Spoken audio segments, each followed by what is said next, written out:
With us now, Brigadier General John Teichert, former Assistant Deputy Undersecretary of the Air Force, Vice Admiral Robert Harward, former CENTCOM Deputy Commander. Gentlemen, glad to see both of you. I believe you are the ranking officer, Admiral, among the two. Does this give Iran the opportunity to regroup, rearm? Without a doubt. This is a strategic pause on both sides of the table. And who benefits most from that? Well, that's the million-dollar question, but let me kind of paint the picture for you. They've been getting hammered every day, 24 hours a day for 37 days now. They just needed to breathe. And their command and control disrupted. They don't know who their communication, who they can control. So that gives them at least breathing room, because I believe they were on the tipping point of losing it all. And that's going to come inevitably, no doubt about it. From our side, this gives the president the opportunity to say, the straits are open. Are they, though? Well, the Iranians agreed to that, or so we understand. If they haven't, and they haven't shut it, we can start this thing up very quickly. So that sun's just come up in Iran, days. Let's see what happens today. Let's see what happens in the Strait. We're going to put up the map of the Strait, just those 20 miles. This is the live picture. You haven't seen a lot of traffic through it. I think, Admiral, one thing that has surprised Americans a lot, this was the most predicted war over the past 50 years. You planned for it when you were at Central Command. The idea of the Iranians closing the Strait was the most predicted enemy action that could have been existed. I talked about it 15 years ago as a Mideast correspondent. How is it that after 38 days of war, the Iranians were still able to control it? It's war, the fog of war and the challenge. And I would say one of the unknowns, and we saw this in Ukraine, now we're seeing it in Iran, drone warfare.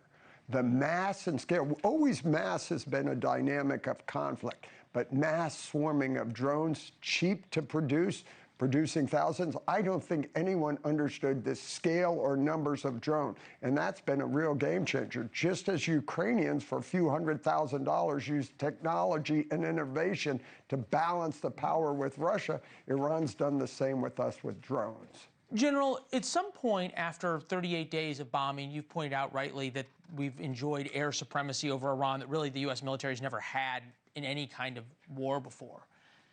Did they run out of targets? Was there diminishing returns going forward for us? Leland, I think in part, yes.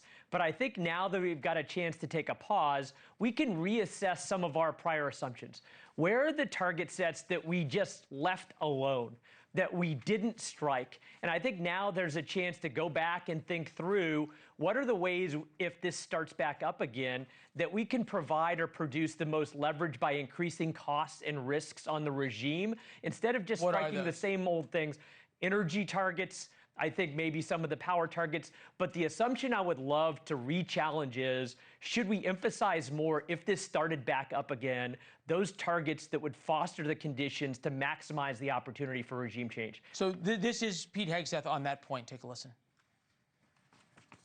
You see, had Iran refused our terms, the next targets would have been their power plants, their bridges, and oil and energy infrastructure. Targets they could not defend and could not realistically rebuild. It would have taken them decades, and we were locked and loaded. You know, Admiral, when you hear that, the regime doesn't care about power grids or water or anything else. They do care about their oil infrastructure. We're going to put up the map of Karg Island. This is 90% of the oil exports that Iran goes through here. That's the lifeblood of finances for the regime. Second point, yesterday morning, this is what the United States was bombing. Should we read into that taking over Karg Island with ground forces is the potential next move? Well, you don't have to take it over. You can do a raid, make sure everyone's off the island, leave, and prevent anyone from coming on. And that's what we demonstrated with this current raid to recover the pilot. Anyone coming in, you're going to get killed. So there's a lot of ways to skin that cat. But I got to go back to what the general said on the regime change. More important than all is their lives. And don't forget, the Israeli campaign went after the leadership.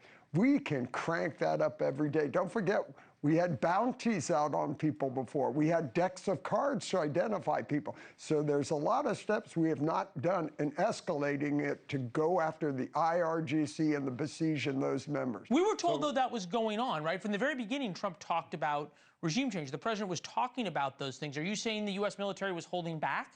No, but this prioritization of getting flow of oil through the straits, taking out the missiles, that was first and foremost. While we were pursuing that, the Israelis were going after leadership. When we combine those capabilities together, they get what they need done with Hezbollah in southern Lebanon. We've shut down the missiles, and then we can focus full capacity. And if you've seen in our previous conflicts, there's a whole wide range of tools we can do to do that, because that's what we've done. Afghanistan, Iraq, we've hunted people to capture and kill them.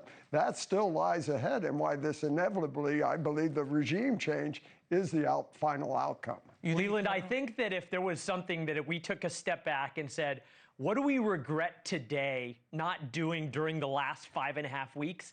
And I think that it is that we have not prioritized during those 5.5 weeks those types of activities, military and otherwise, that would give the best chance for regime change, because that is the ultimate grand strategic objective here that we really ignored for the most part. Or cutting off the lifeline for the regime, which is their money. They could have got them fighting with each other. Gentlemen, thank you both very much. Thank you for watching. Subscribe below and download our NewsNation app right now on your phone, and you will get fact-based, unbiased news for all Americans.